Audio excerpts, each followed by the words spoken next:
الحمد لله وكفى وسلام على عباده الذين اصطفى أما بعد أعوذ بالله من الشيطان الرجيم بسم الله الرحمن الرحيم ورضوان من الله أكبر سبحان ربك رب العزة عما يصفون وسلام على المرسلين والحمد لله رب العالمين اللهم صل على سيدنا محمد وعلى آل سيدنا محمد وبارك وسلم۔ سلوک کی جتنی منزلیں ہیں وہ توبہ سے شروع ہوتی ہیں اور اللہ تعالیٰ کی رضا پہ آ کر مکمل ہوتی ہیں۔ لہذا جس راستے پہ ہم اپنی زندگی گزار رہے ہیں اس کی پہلی منزل توبہ ہے، سچی توبہ۔ پھر یہ منزلیں بڑھتے بڑھتے آخری منزل اللہ کی رضا۔ ہمارا مقصود یہ ہے کہ اللہ تعالی ہم سے راضی ہو جائے۔ وَرِضْوَانٌ مِّنَ اللَّهِ اکبر۔ اللہ تعالیٰ کی رضا سب سے بڑی بات ہے، بڑی نعمت ہے۔ اس لیے جنتی جب جنت میں جائیں گے ان کو ہر طرح کی نعمتیں ملیں گی، وہ بہت خوش ہوں گے، انجوائے کریں گے۔ پھر اللہ تعالیٰ ہم سے پوچھیں گے اے میرے بندو تمہیں کسی اور چیز کی ضرورت ہے؟ وہ کہیں گے اے اللہ ہر چیز تو آپ نے دے دی، ہم جو چاہتے ہیں وہ ہو جاتا ہے، تو ہم آپ سے اور کیا مانگیں؟ اللہ فرمائیں گے کہ اچھا میں اعلان کرتا ہوں کہ میں تم سے راضی ہو گیا۔ یہ جو اعلان ہوگا جنتیوں کو اس پر اتنی خوشی ہوگی کہ کسی اور نعمت پر اتنی خوشی نہیں ہوگی کہ اللہ ہم سے راضی ہو گئے۔ اللہ اس وقت راضی ہوں گے، پھر اس کے بعد کبھی ناراض نہیں ہوں گے۔ یہ کتنی بڑی نعمت ہے اللہ تعالی ہم سے راضی ہو جائے۔ ہماری پوری زندگی کا لب لباب نچوڑ اللہ کو راضی کرنا، محبوب راضی ہو جائے، محبوب حقیقی۔ چنانچہ آج کا عنوان ہے رضا بالقضاء۔ اللہ نے جس بندے کی جو تقدیر لکھ دی وہ اس کے اوپر راضی ہو جائے۔ عام طور پر شیطان یہ دشمنی کرتا ہے کہ بندے کے دل میں ڈالتا ہے کہ وائی می، میرے ساتھ یہ کیوں ہو رہا ہے؟ حالانکہ اللہ تعالیٰ نے ہمیں لاکھوں سے بہتر حالت میں رکھا ہے۔ وہ بھی لوگ ہیں جن کی آنکھیں ہی نہیں، جو بول ہی نہیں سکتے، جو سن ہی نہیں سکتے، جن کے پاؤں سلامت نہیں، ہاتھ سلامت نہیں۔ ایسے بھی ہیں کہ باڈی ہے لیکن ان کی عقل سلامت نہیں، سوچ نہیں سکتے۔ تو اللہ تعالیٰ نے ہمیں دیکھیں کتنی نعمتوں میں رکھا۔ پھر کتنے لوگ ہیں جو بے اولاد ہیں، باوجود اس کے کہ وہ مال پیسے والے ہیں، اولاد سے محروم ہیں۔ اللہ نے ہمیں اولاد کی بھی نعمت عطا فرمائی۔ پھر اللہ تعالیٰ نے ہمیں ایمان کی بھی نعمت عطا فرمائی۔ تو ہم اگر نعمتوں پہ غور کریں تو ہم تو اللہ تعالیٰ کی نعمتوں میں ڈوبے ہوئے بندے ہیں۔ یقین کریں کہ جتنی نعمتیں اس نے ہمیں دی ہیں وہ ہماری اوقات سے بڑھ کر ہیں۔ ہم اس قابل نہیں تھے، بن مانگے اس نے یہ نعمتیں عطا فرمائی۔ تو ہم اپنی تقدیر پہ راضی رہیں، جو اللہ نے لکھ دیا ہم اس پہ راضی ہیں۔ اس کی مثال یوں سمجھیں کہ ایک چھوٹا بچہ اس بات پہ راضی ہوتا ہے کہ اس کی ماں اس کے لیے جو کرے وہ ٹھیک ہے۔ تو جیسا چھوٹے بچے کو ماں پہ اعتماد ہوتا ہے اور وہ ماں کی ہر بات پہ خوش ہو جاتا ہے، اسی طرح بندے کا تعلق اللہ سے ہونا چاہیے کہ ہم اللہ تعالیٰ کی ہر بات پہ راضی ہو جائیں۔ جیسا اللہ نے چاہا ہمیں دنیا کے اندر رکھا، ہم اس حال میں راضی ہیں۔ ایک دفعہ بنی اسرائیل نے حضرت موسیٰ علیہ السلام سے سوال پوچھا کہ اے موسیٰ علیہ السلام ہمیں کیسے پتہ چلے کہ اللہ ہم سے راضی ہیں؟ آپ کو طور پہ جاتے ہیں تو آپ ذرا اللہ تعالیٰ سے پوچھئے۔ چنانچہ حضرت موسیٰ علیہ السلام کو طور پر تشریف لے گئے تو انہوں نے سوال پوچھا اے اللہ میری قوم پوچھتی ہے کہ کیسے پتہ چلے کہ آپ ہم سے راضی ہیں؟ رب کریم نے فرمایا اے میرے پیارے موسیٰ علیہ السلام ان لوگوں کو جا کے بتا دو اگر یہ اپنے دل میں مجھ سے راضی ہیں تو میں ان سے راضی ہوں، اگر ان کے دل میں مجھ سے شکوے ہیں تو میں ان سے ناراض ہوں۔ تو بڑا آسان طریقہ ہے یہ معلوم کرنے کا کہ اللہ ہم سے راضی ہے یا نہیں۔ اپنے دل میں جھانک کے دیکھیں۔ جو مومن ہوتا ہے ہر حال میں اللہ سے راضی، الا الکفر والضلال، سوائے کفر اور گمراہی کے ہر حال میں اللہ سے راضی۔ جس حال میں اللہ رکھے بس ہمارے لیے وہی حال بہتر ہے۔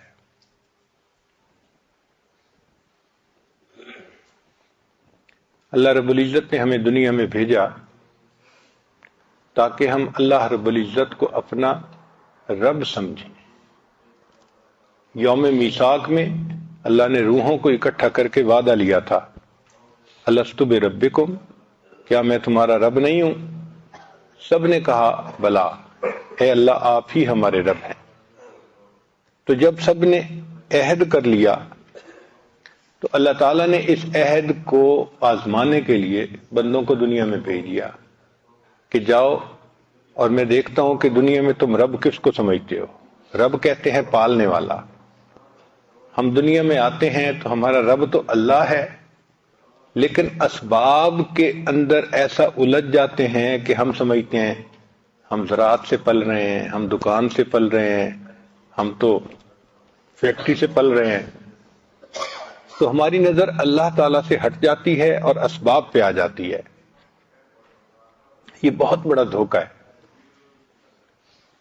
ہم فیکٹری سے نہیں پل رہے، اللہ پال رہا ہے۔ ہم نوکری سے نہیں پل رہے، اللہ پال رہا ہے۔ ہم کھیتی سے نہیں پل رہے، اللہ ہمیں پال رہا ہے۔ اللہ تعالیٰ نے ہمارا رزق ان جگہوں میں رکھ دیا ہے، رکھنے والا اللہ ہے۔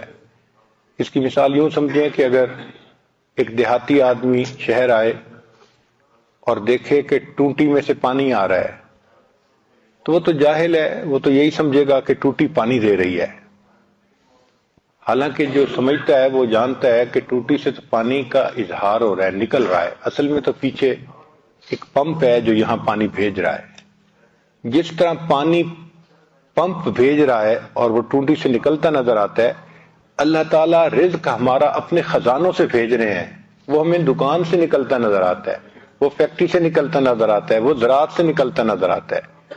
تو اس میں دھوکے میں پڑنے کی ضرورت نہیں ہے۔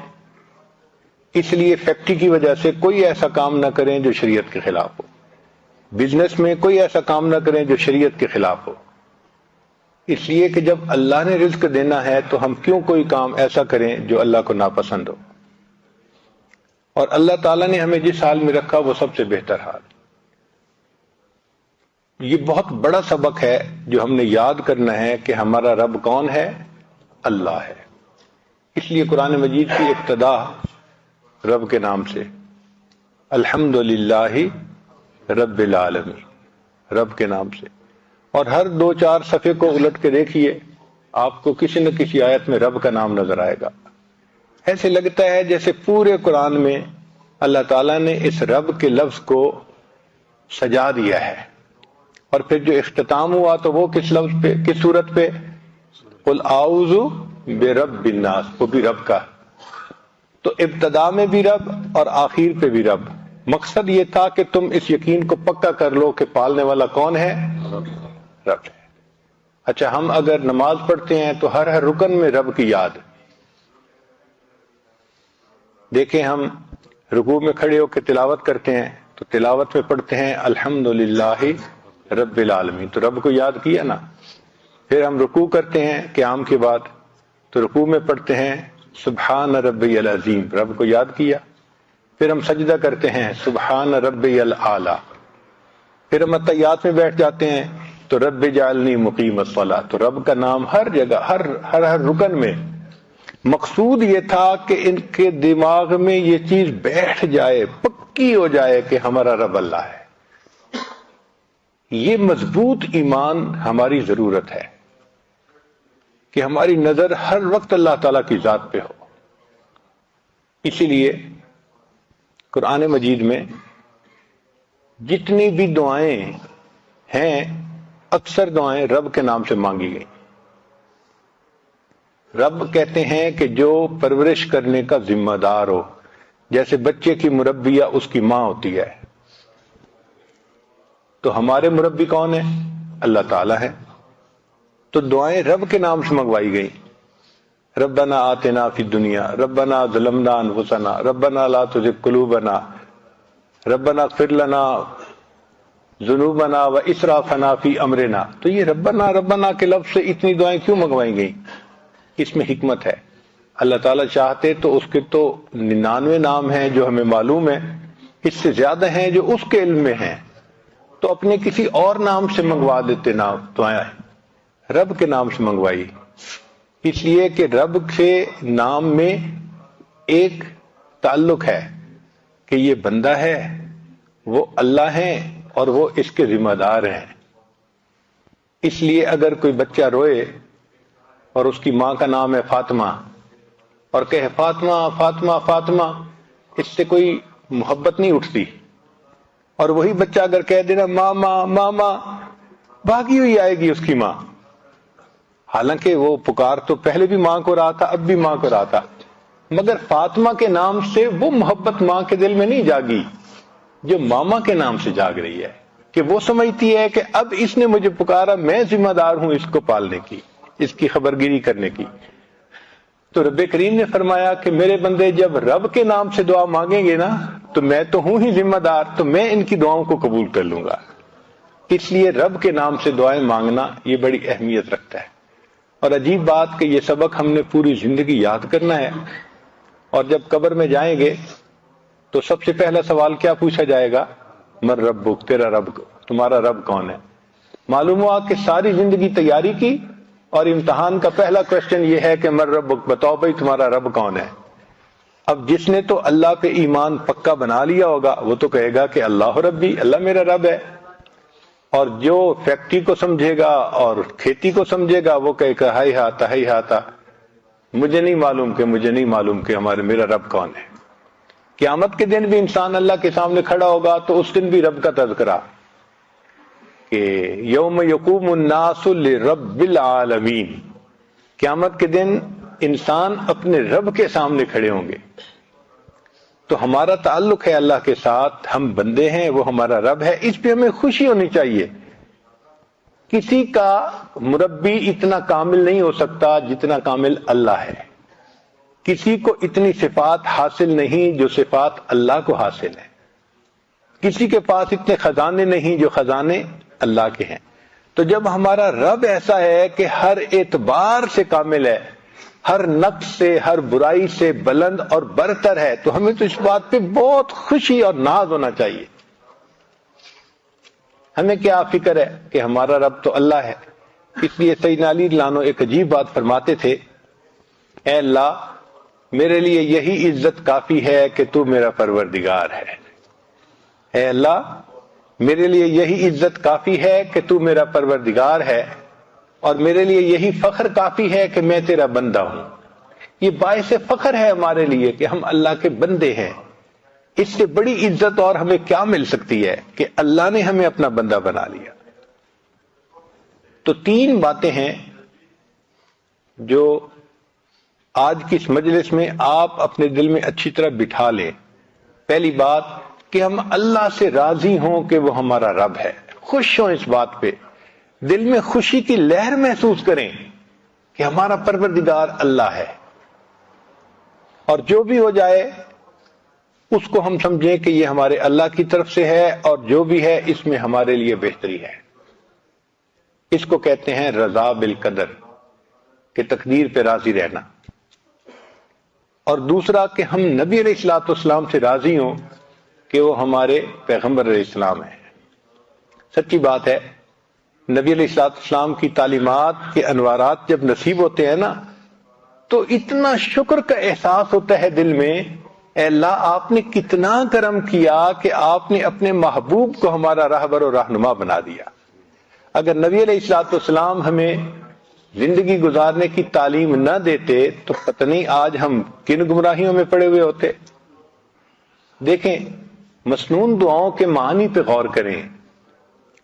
اگر نبی علیہ الصلوۃ والسلام نے یہ دعائیں مانگنی نہ سکھائی ہوتی، انسانوں کے دماغ کی پرواز اتنی نہیں تھی کہ وہ اپنے دماغ سے ایسی دعائیں مانگ سکتے.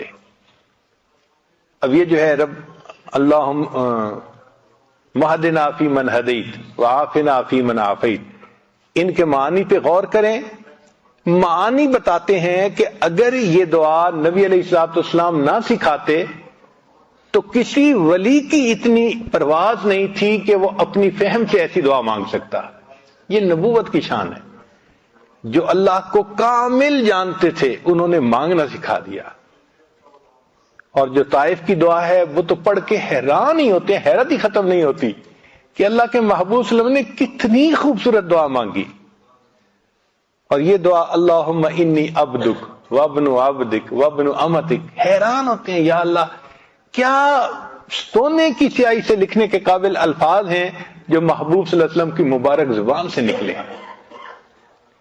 تو نبی علیہ الصلوۃ والسلام کی تعلیمات کا جب نور نصیب ہوتا ہے نا تو ایک احسان کی کیفیت دل میں آتی ہے کہ شکر ہے کہ اللہ کے حبیب صلی اللہ علیہ وسلم ہمارے معلم اور ہمارے مرشد، ہمارے نبی علیہ الصلوۃ والسلام، اور ان کی محبت دل میں آتی ہے.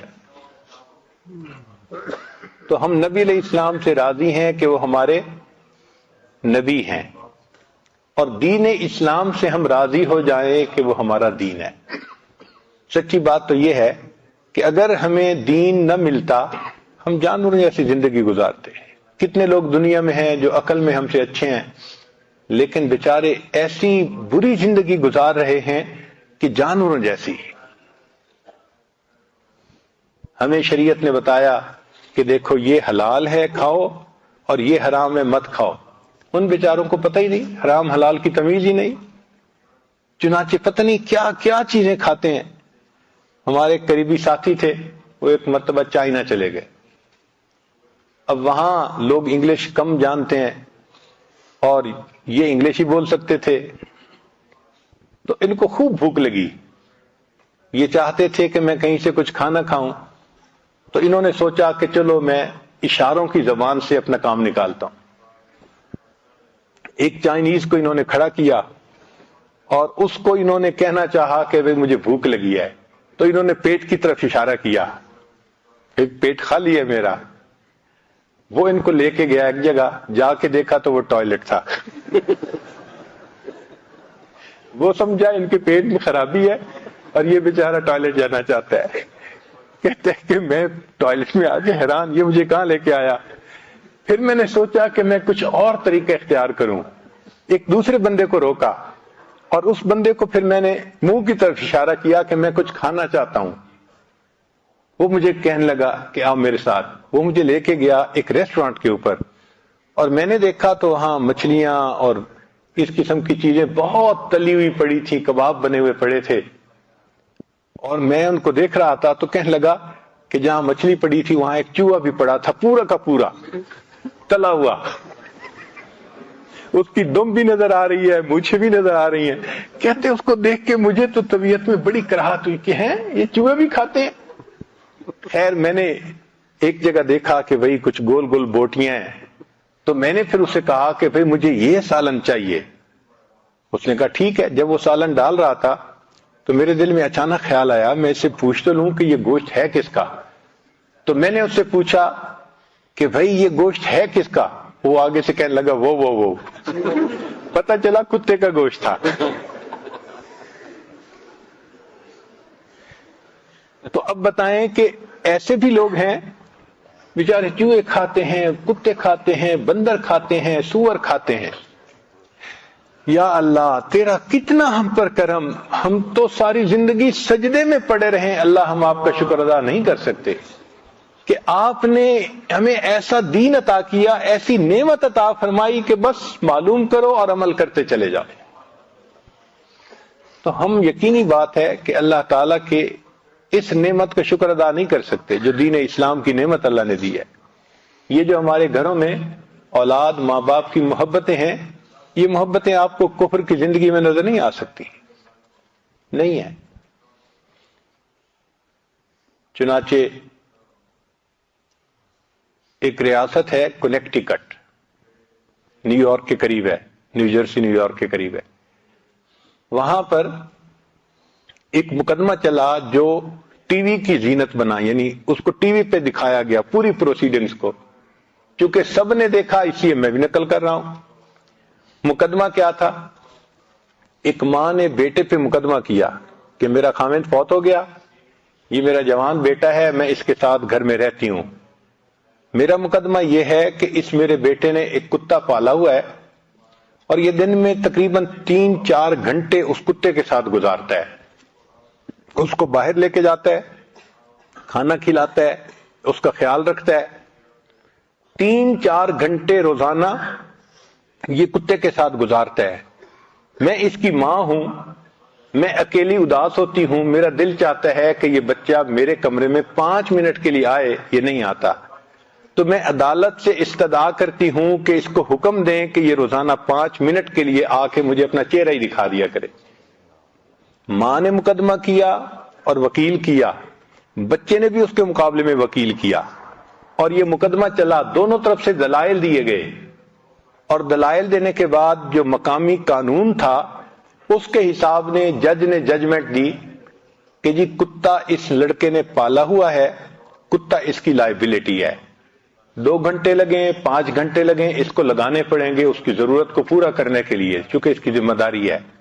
رہ گئی ماں، تو چونکہ بچے کی عمر 18 سال سے اوپر ہو چکی، اس کی ماں اس کی جو ہے لائبلٹی نہیں ہے، ہم قانون کے مطابق بچے کو مجبور نہیں کر سکتے کہ اپنی ماں کو روزانہ چہرہ دکھا دیا کرے۔ اب بتائیں جہاں ماں باپ اور اولاد کا یہ تعلق ہو وہاں کیا زندگی ہوگی؟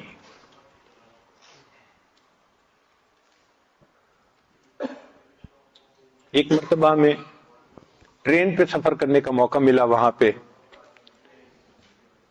تو ایک جگہ یہ عاجز بیٹھا ہوا تھا، ایک امریکن خاتون، عمر اندازاً اس کی ہوگی کوئی 50 یا اس سے اوپر، وہ دور بیٹھی ہوئی تھی۔ جب اس نے دیکھا کہ یہ بندہ اکیلا بیٹھا ہے تو ساتھ والی سیٹ پر آ کر بیٹھ گئی اور مجھ سے پوچھ لگی آپ مسلمان ہیں؟ میں نے کہا الحمدللہ ہاں میں مسلمان ہوں۔ تو کہنے لگی کہ میں نے یہ سنا ہے کہ مسلمان وعدے کے بڑے پکے ہوتے ہیں۔ میں نے کہا آپ نے ٹھیک سنا ہے، اگر کوئی بھی سچا مسلمان ہوگا تو وہ وعدے کا بڑا پکا ہوگا۔ کہنے لگی اچھا آپ میرے ساتھ ایک وعدہ کر سکتے ہیں؟ مجھے حیرت ہوئی، میں جانتا نہیں یہ کون عورت ہے اور مجھ سے کیوں کہہ رہی ہے کہ میرے ساتھ ایک وعدہ کریں۔ تو میں نے اس سے پوچھا کہ بھئی میں تو نہیں آپ کو جانتا، آپ کیوں کوئی ایسی بات کر رہی ہیں؟ وہ کہنے لگی اصل بات یہ ہے کہ میرے 4 بچے ہیں، 3 بیٹے 1 بیٹی، وہ سارے کے سارے اسی شہر میں رہتے ہیں لیکن وہ جوان ہو چکے ہیں اور ان کے پاس اتنی فرصت نہیں کہ وہ میرے پاس آ سکے، خاوند فوت ہو گیا، میں اکیلی رہتی ہوں، اب سارا دن اکیلا رہ کے میں نفسیاتی مریض بن گئی ہوں، تو میں آپ سے یہ وعدہ لینا چاہتی ہوں کہ آپ امریکہ میں جہاں بھی ہوں گے مجھے روزانہ 1 منٹ کے لیے کلیکٹ کال کریں گے۔ کلیکٹ کال کا مطلب یہ ہوتا ہے کہ میں کہیں سے کال کروں تو بل اس کو آئے گا جو ریسیو کرے گا، تو میں بل پے کروں گی، آپ 1 منٹ کے لیے مجھے صرف ہیلو ہائے کر دیا کریں۔ میں نے کہا اس سے کیا فائدہ ہوگا؟ کہنے لگی کہ مجھے ہوپ رہے گی کہ آج دن میں مجھے بھی کال آئے گی اور کوئی بندہ مجھ سے پوچھے گا تم کیسی ہو۔ ایک ماں جس کے 4 بچے ہیں اور اسی شہر میں ہیں، وہ ماں ترس رہی ہے کہ کوئی بندہ 24 گھنٹے میں 1 مرتبہ کال کر کے مجھے یہ پوچھ لے کہ تم ٹھیک ہو۔ جہاں یہ ماں باپ اور اولاد کا تعلق ہو وہاں کیا خاندانی زندگی ہوگی؟ ہمارے ہاں ماں باپ اولاد میں کیا محبتیں ہیں، یہ سب کس کا نتیجہ ہے؟ دین اسلام کی تعلیمات کا نتیجہ ہے۔ الحمدللہ بچے ماں باپ پہ قربان ہوتے ہیں، ماں باپ اولاد پہ جان دیتے ہیں، یہ محبتیں سب اس وجہ سے ہیں۔ تو یہ دین اسلام کی برکت ہے جو اللہ نے ہمیں عطا فرمائی ہے۔ یہ جو پاک رہنا، صاف رہنا، یہ دین اسلام کی برکت ہے جو اللہ نے ہمیں عطا فرمائی ہے۔ تو ہم 3 باتوں میں بہت خوش ہوں۔ کیا؟ اللہ تعالیٰ سے خوش ہوں کہ وہ ہمارا رب ہے، نبی علیہ السلام سے خوش ہوں کہ وہ ہمارے پیغمبر ہیں، اور دین اسلام سے خوش ہوں کہ وہ ہمارا دین ہے۔ جو بندہ 3 چیزوں میں خوش ہو گیا، اب نبی علیہ السلام کی حدیث مبارکہ سن لیجئے کہ اللہ تعالیٰ کے حبیب صلی اللہ علیہ وسلم فرماتے ہیں ذاق طعم الایمان، اس بندے نے ایمان کا مزہ چکھ لیا. من رضی باللہ ربا، جو اللہ سے راضی ہو گیا کہ اللہ رب ہے، وہ بے محمد النبی، اور محمد صلی اللہ علیہ وسلم سے راضی ہو گیا کہ وہ ہمارے نبی ہیں، وہ بالاسلام دینا، اور اسلام سے راضی ہو گیا کہ وہ دین ہے. یعنی یہ تین کام کرنے سے بندے کو ایمان کی لذت نصیب ہو جاتی ہے، چاشنی نصیب ہو جاتی ہے. تو ہمیں اللہ سے راضی رہنا چاہیے. اللہ ہمیں جس حال میں رکھا ہے ہمارے لیے وہی حال بہتر ہے. اگر کوئی اور حال ہوتا تو ہم دکھی ہو جاتے، ہم پریشان ہو جاتے.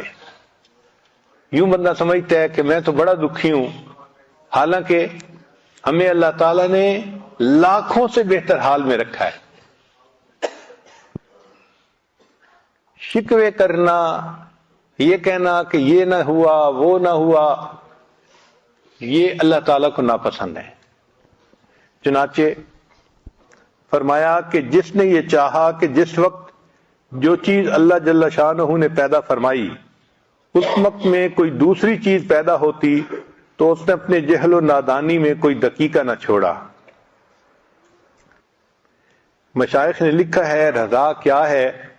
فرماتے ہیں ہوا سرور القلب یمر بمر القضاء، کہ قضاء کے اوپر دل کو سرور مل جائے، اس کو رضا کہتے ہیں. نبی علیہ الصلوۃ والسلام نے ارشاد فرمایا عجبت من قضاء اللہ عز وجل للمؤمن ان اصابہ خیر حمد ربہ وشکر، کہ میں حیران ہوں، تعجب ہوتا ہے مجھے مومن کے حال پر کہ جب اللہ تعالیٰ اس کو اچھے حال میں رکھتا ہے تو وہ اللہ کی حمد بیان کرتا ہے، اس کا شکر ادا کرتا ہے. وَإِنْ أَصَابَتْهُ مُصِیبَةٌ، اور اگر اس بندے کو کوئی مصیبت پہنچتی ہے حامد ربہ وصبر، وہ اللہ کی حمد بیان کرتا ہے اور اس پر صبر کرتا ہے. المؤمن یؤجر فی کل شیء، مومن کو ہر بات میں اجر ملتا ہے. حتی فی اللقمۃ یرفعها الی فی امرأتہ، حتیٰ کہ بیوی کے منہ میں لقمہ ڈالتا ہے اس پر بھی اللہ اجر عطا فرماتے ہیں. کیا خوبصورت دین ہے کہ بیوی کو مسکرا کے دیکھو تو اس پر نیکی ملتی ہے، اور بیوی کے منہ میں لقمہ ڈالو اس پر خوشی ملتی ہے. اپنی ہی انسان ضرورتوں کو پورا کرتا ہے، اللہ نے اس پر بھی ہمارے لیے اجر لکھ دیا ہے. یہ بیوی کے منہ میں لقمہ ڈالنا یہ بھی نبی علیہ الصلوۃ والسلام کی ایسی سنت ہے کہ جس پر گھر آباد ہو جاتے ہیں.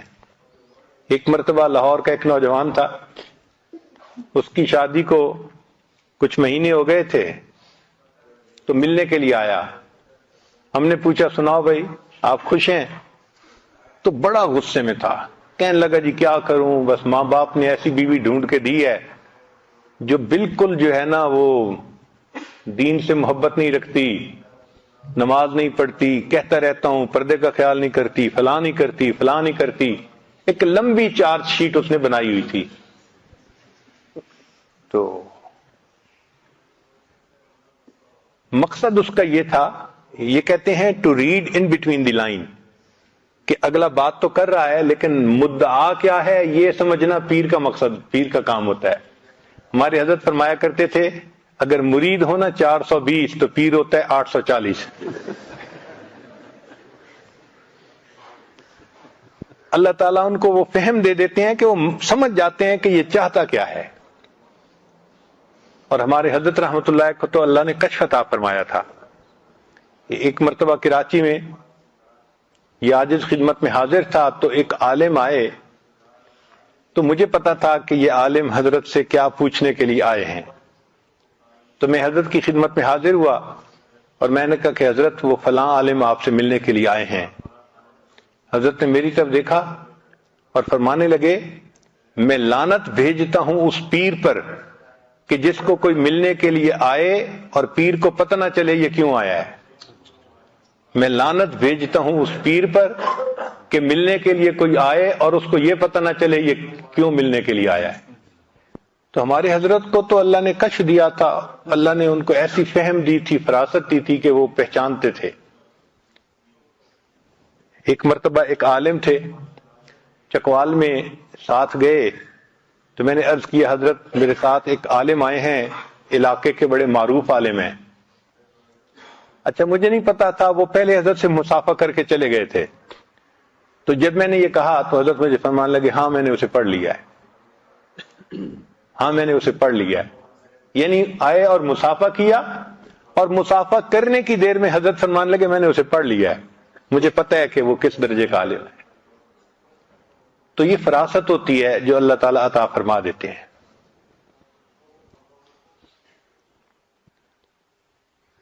اب اس نوجوان نے آ کے نا جب لمبی چارج شیٹ بیان کی تو مجھے سمجھ لگ گئی کہ یہ کہنا کیا چاہتا ہے۔ وہ اصل میں مجھ سے NOC مانگ رہا تھا کہ حضرت جی کہہ دیں کہ تم اس کی طبیعت ذرا ٹھیک کرو تو میں بیوی کو جو ہے ذرا ٹھیک کر دوں گا۔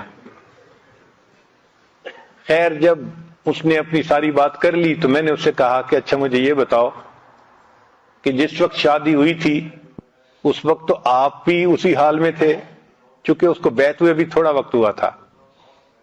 شادی کے وقت جیسا لڑکا تھا ویسی لڑکی ماں باپ نے ڈھونڈی تھی۔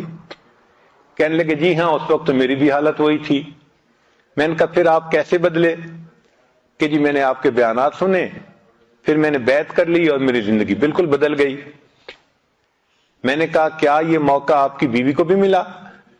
کہنے لگا نہیں۔ میں نے کہا کسی مجلس میں اس کو بیان سنوایا؟ کہنے لگے نہیں۔ میں نے کہا جب تک وہ یہ بیان نہیں سنے گی تو زندگی کیسے بدلے گی؟ یہ تو قصور اس کا نہیں ہے، یہ تو قصور آپ کا ہے جس نے موقع ہی نہیں دیا۔ تو تھوڑا سا نا وہ سلو ہو گیا کہ بھئی میں جس شد و مد کے ساتھ آیا تھا نا یہاں یہ سلسلہ نہیں چلے گا۔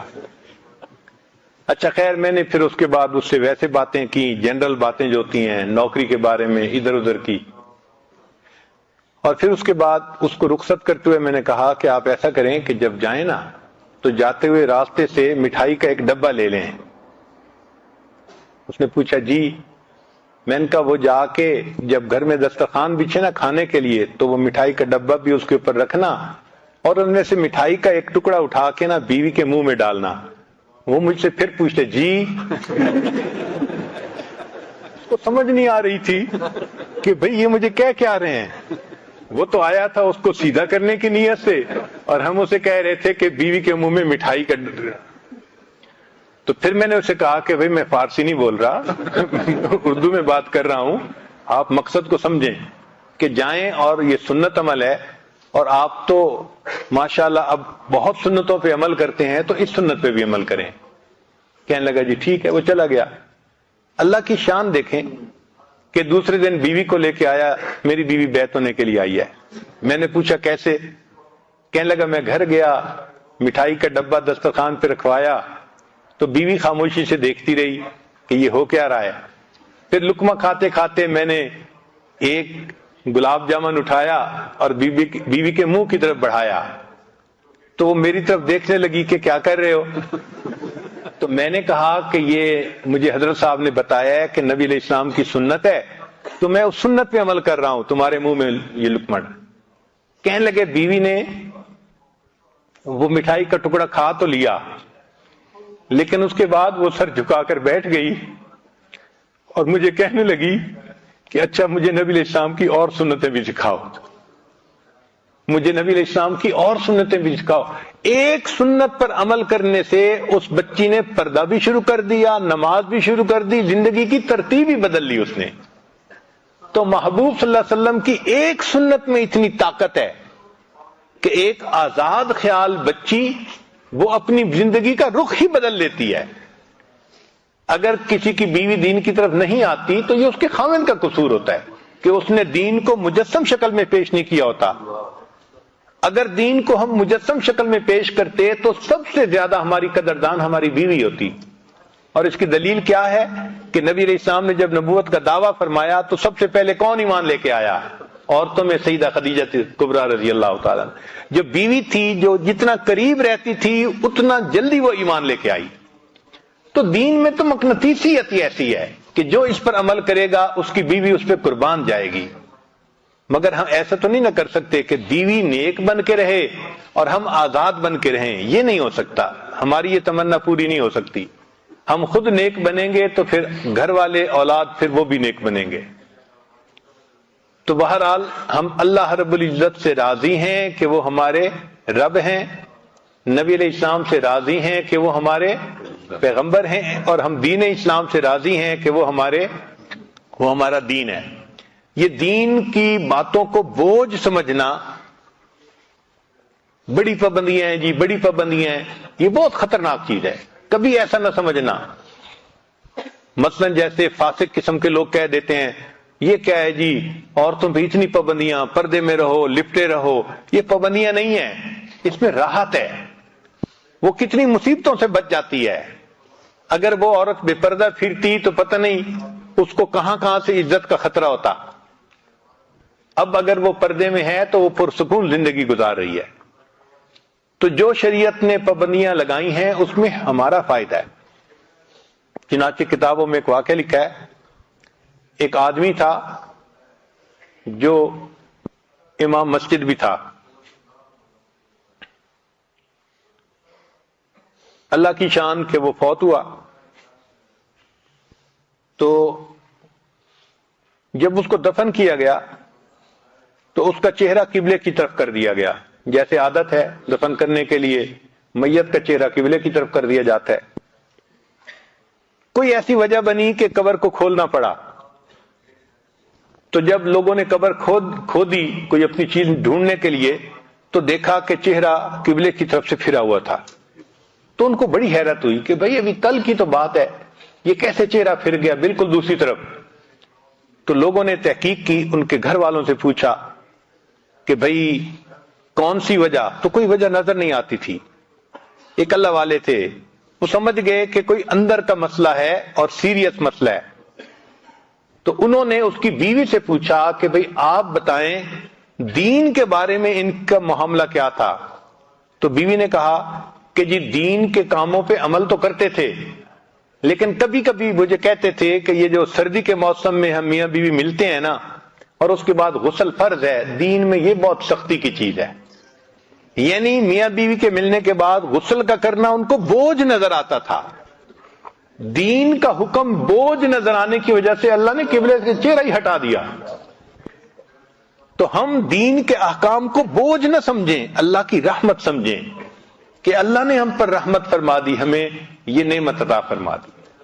تو تین باتیں، اللہ سے راضی ہوں کہ وہ ہمارا رب ہے، نبی علیہ السلام سے راضی ہوں کہ وہ ہمارے پیغمبر ہیں، اور دین اسلام سے راضی ہوں کہ وہ ہمارا دین ہے۔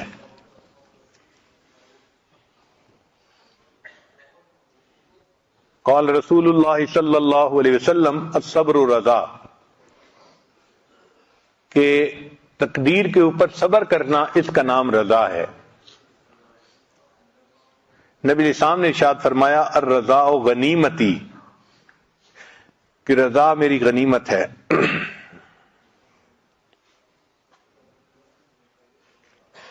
مکتوبات امام ربانی مجدد الثانی رحمۃ اللہ علیہ میں ہے، حضرت حق جل سبحانہ مومنوں کے نزدیک تمام چیزوں سے زیادہ عزیز اور محبوب ہے، خواہ اموال ہوں یا انفس، زندہ کرنا اور مارنا سب اللہ تعالیٰ کے افعال میں سے ہے، کسی دوسرے کو اس میں دخل نہیں، لہذا لازمی طور پر اللہ تعالیٰ کا فعل بھی عزیز تر اور محبوب تر ہوگا، بلکہ مناسب تو یہ ہے کہ محب اپنے محبوب کے فعل سے لذت گیر ہو اور خوشی حاصل ہو۔ جب اللہ سے محبت ہے تو ہماری تقدیر کس نے بنائی؟ اللہ نے بنائی، تو اللہ کے فعل پر بھی ہمیں خوشی ہونی چاہیے نا، سبحان اللہ، اسی کو رضا کہتے ہیں۔ رضا تین چیزوں کا نام ہے۔ اللہ تعالیٰ کا دین جس طرح اس نے اتارا ہے تو اس کے ساتھ راضی ہو جائے، تقدیر اور روزی جس طرح اس نے تیرے اور دوسروں کے لیے مقرر فرمائی تو اس کے ساتھ راضی ہو جائے، اور تیسرا ما سوی اللہ کی بجائے تو اپنے مولا کے ساتھ راضی ہو جائے۔ جنید رحمت اللہ علیہ فرماتے تھے رضا یہ ہے کہ تو اپنے اختیار کو ترک کر دے۔ حارث رحمت اللہ علیہ فرماتے تھے حکم الہی کے جاری ہونے پر دل کو سکون حاصل ہونا رضا ہے۔ ذنون مصری رحمت اللہ فرماتے تھے قضاء الہی کے گزرنے کے ساتھ ساتھ دل کا خوش ہونا یہ رضا ہے۔ وفی بعض الاخبار، اور بعض پہلے کی کتابوں میں یہ لکھا ہے، یقول اللہ تبارک و تعالی، اللہ تعالیٰ یہ ارشاد فرماتے ہیں، من لم یرض بقضائی، جو بندہ میری قضا سے راضی نہیں ہوتا، ولم یصبر علی بلائی، اور میری بھیجی ہوئی بلا کے اوپر صبر نہیں کرتا، فلیخرج من تحت سمائی، اس کو چاہیے کہ میرے آسمان کے نیچے سے نکل جائے، ولیتخذ ربا سوائی، اور میرے سوا کسی اور کو اپنا رب بنا لے۔ وَأَوْحَى اللَّهُ تَعَالَى إِلَىٰ داؤد علیہ السلام، اللہ تعالیٰ نے داؤد علیہ السلام کی طرف وحی نازل فرمائی، یا داؤد ترید و ارید، ایک ہے تیری مرضی اور ایک ہے میری مرضی، وَلَا يَكُونُ إِلَّا مَا أُرِيد، مگر ہوگا وہ جو میری مرضی ہوگی، فَإِن سَلَّمْتَ لِي مَا أُرِيد، اگر تو چاہے کہ جو میری مرضی ہے تو اتیت، تو آتیک بما ترید، اتیتک بما ترید، اگر تو چاہے کہ میری مرضی پوری ہو تو میں تمہیں وہ بھی عطا کر دوں گا جو تمہاری مرضی ہے، اور اگر تو چاہے کہ وہ پورا ہو جو تیری مرضی ہے تو میرے بندے میں تجھے تھکا بھی دوں گا، اور مرضی تو میری ہی پوری ہوگی۔ ایک تیری مرضی ہے، ایک میری مرضی ہے، اگر تو چاہے کہ تیری مرضی پوری ہو تو میں تجھے تھکا بھی دوں گا اور تیری مرضی کو بھی پورا نہیں ہونے دوں گا، اور اگر تو چاہے کہ میری مرضی پوری ہو تو اے میرے بندے میں تیری مرضی کو بھی پورا کر دوں گا۔ تو ہمیں تو اللہ کی مرضی پہ راضی ہو جانا چاہیے۔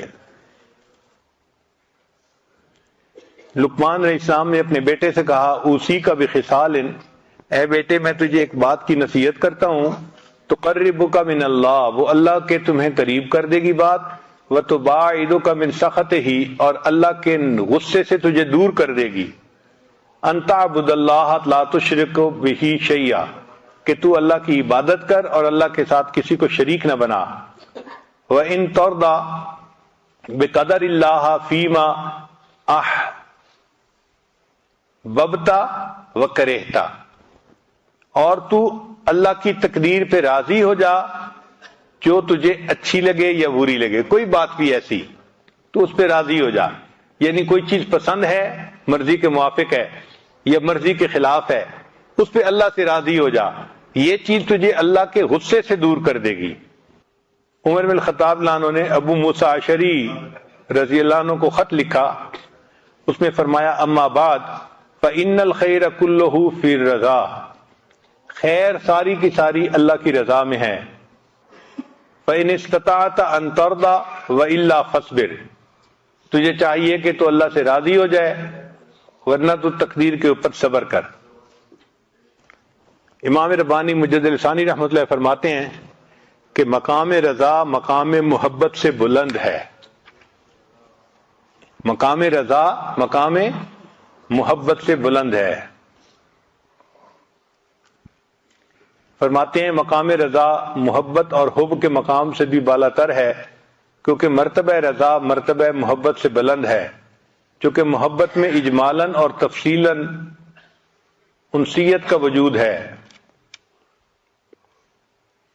اور مقام رضا میں نسبتیں حذف ہو جاتی ہیں جو حضرت حق سبحانہ کی ذات کے مناسب ہیں، اور مقام رضا کے اوپر حضرت خاتم الرسل علیہ الصلوۃ والتسلیمات کے علاوہ کسی کا قدم نہیں ہے، یعنی جتنے لوگوں کو بھی معرفت نصیب ہوئی ان کو مقام محبت تک معرفت نصیب ہوئی، اور اللہ کے حبیب صلی اللہ علیہ وسلم کو مقام رضا تک ہوئی۔ شاید اسی مقام کی خبر دیتے ہوئے نبی علیہ السلام نے فرمایا ہے، لی مع اللہ وقت لا یسعنی فیہ ملک مقرب ولا نبی مرسل، میرے لیے اللہ تعالیٰ کے ساتھ ایک ایسا وقت بھی ہوتا ہے جس میں کوئی مقرب فرشتہ اور نبی مرسل شریک نہیں ہوتا۔ اب علامات ہیں کہ بندہ رضا کے مقام تک کب پہنچتا ہے۔ پہلی علامت عین مصیبت میں محبت کا بھڑکنا، یعنی اللہ تعالیٰ کی طرف سے بندے کے اوپر کوئی مصیبت آئے اور بندے کے دل میں اللہ کی محبت جوش مار رہی ہو، یہ پہلی علامت۔ چنانچہ ایک صحابی کے بارے میں آتا ہے کہ ان کو پھوڑا نکل آیا، جس پھوڑے سے کہ موت آ جاتی تھی، اور کافی تکلیف کے عالم میں تھے۔ اس تکلیف کے عالم میں وہ اللہ تعالیٰ کو مخاطب کر کے کہتے تھے، اے میرے مالک، تو جو چاہے میرے ساتھ کر، میں تیری محبت کے اوپر ابھی بھی قائم ہوں۔ اے اللہ، تو جو چاہے میرے ساتھ کر، میں تیری محبت پر ابھی بھی قائم ہوں۔ اور ابو سلیمان فرماتے ہیں، اذا صلی العبد عن الشہوات فہو راض، جو بندہ شہوات کو چھوڑ دے وہ اپنے اللہ سے راضی ہو گیا۔ عبداللہ ابن مبارک رحمۃ اللہ فرماتے ہیں، الرضا لا یتمنا خلاف حالہ، اپنے حال کے خلاف جو بندہ تمنا نہ کرے وہ اللہ سے راضی ہوتا ہے۔ رضا بالقضاء کے انعامات، کہ جو بندہ اللہ تعالیٰ کی تقدیر پہ راضی ہو جاتا ہے، اللہ سے خوش ہو جاتا ہے، پھر اس کے بعد اس کو انعام کیا ملتا ہے؟ کمال ایمان کا ذائقہ چکھنا۔ ذاق طعم الایمان من رضی باللہ ربا و بالاسلام دینا و بمحمد الرسولہ۔ دوسرا، اللہ کی محبت کا ملنا۔ چنانچہ الرضا باب اللہ الاعظم و جنت الدنیا، یعنی جو انسان اللہ سے راضی ہو جاتا ہے اس کو گویا دنیا کی جنت نصیب ہو جاتی ہے، ایسا سکون مل جاتا ہے اس کے دل میں، پھر ایسے بندے کو جنت کی بشارت ملتی ہے۔ یا ایتھا النفس المطمئنہ ارجعی الی ربک راضیۃ مرضیہ فادخلی فی عبادی وادخلی جنتی۔ مصیبت پر راضی رہنے والے کے لیے جنت کی بشارت۔ اس پر ابو موسیٰ اشعری رضی اللہ عنہ کی ایک حدیث ہے جو انہوں نے نقل کی کہ اذا مات ولد العبد قال اللہ للملائکۃ، جب کسی بندے کا بیٹا فوت ہو جائے تو اللہ تعالیٰ ملائکہ کو فرماتے ہیں، قبضتم ولد عبدی، تم نے بندے کے بچے کی روح قبض کر لی؟ فیقولون نعم، ملائکہ کہتے ہیں جی ہاں۔ فیقول، اللہ فرماتے ہیں، قبضتم ثمرۃ فؤادہ، تم نے اس کے دل کے پھل کو توڑ لیا؟ فیقولون نعم، وہ کہتے ہیں ہاں۔ فیقول، اللہ فرماتے ہیں، ماذا قال عبدی، بندے نے کیا کہا؟ فیقولون، فرشتے کہتے ہیں، حمدک، کہ اس بندے نے آپ کی حمد بیان کی، واسترجع، اور اس نے انا للہ پڑھی۔ فیقول اللہ، اللہ تعالیٰ فرماتے ہیں، ابنوا لعبدی بیتا فی الجنۃ وسموہ بیت الحمد، اس بندے کے لیے جنت میں محل تیار کر دو اور اس محل کا نام بیت الحمد رکھ دو۔ سبحان اللہ، اللہ کی رضا پہ راضی رہنے کی کیا نعمت ہے، اللہ جنت میں محل تعمیر کروا دیتے ہیں۔ پھر ایسے بندے کو اللہ تعالیٰ برکتیں عطا فرماتے ہیں اور غنی کر دیتے ہیں۔ فمن رضی بما قسم اللہ لہ، جو راضی ہو گیا جو اللہ نے اس کے لیے رزق کو تقسیم کیا، یعنی تقدیر میں لکھا، بارک اللہ لہ فیہ ووسعہ، اللہ تعالیٰ اس کے لیے برکت ڈال دیتے ہیں اور اس کو فراخی عطا فرما دیتے ہیں۔